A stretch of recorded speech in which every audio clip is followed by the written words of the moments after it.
इस वक्त की बड़ी खबर आ रही है। कांग्रेस नेता की पत्नी ने बीजेपी एमएलए पर एफआईआर दर्ज करवा दी है। यत्नाल की कथित अपमानजनक टिप्पणी को लेकर यह शिकायत दर्ज करवाई गई है। दिनेश गुड्डू राव की पत्नी तब्बू ने यत्नाल के खिलाफ शिकायत दर्ज करवाई है। कर्नाटक के स्वास्थ्य मंत्री हैं दिनेश गुड्डू राव। उनकी पत्नी ने यत्नाल के खिलाफ संजय नगर पुलिस स्टेशन में शिकायत दर्ज करवाई है। तब्बू राव ने कहा है कि मैं राजनीति में नहीं हूं। बसवन गौड़ा पाटिल यत्नाल कौन है?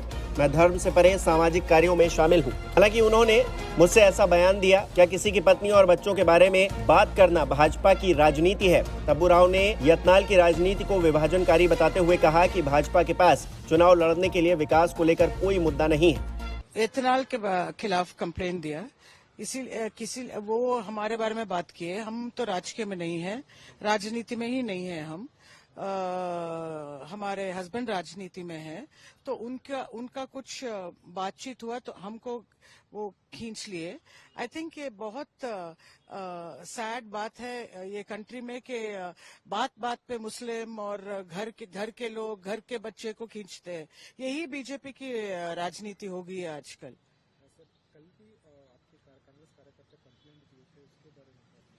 ये हमारे ब्लॉक प्रेसिडेंट है, हमारे गांधीनगर के लोग हैं। वो मुझे 20 साल से पहचानते हैं। उनके साथ मैं मिलजुलती हूँ। I am very good with them. I mingle with them. So they know me very well. So they were very hurt about what happened.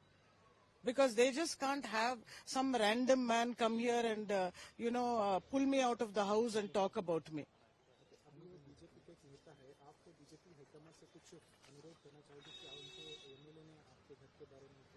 I have written, I have tweeted for the election commissioner. I have requested, I spoke to the election commissioner also.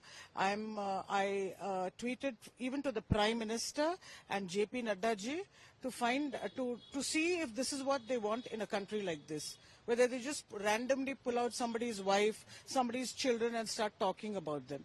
I mean, this is not done in a democratic country like India.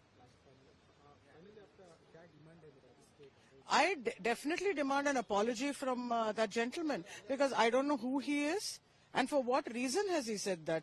You can't question people's Indianness like that. What is the meaning of, half his house is Pakistan?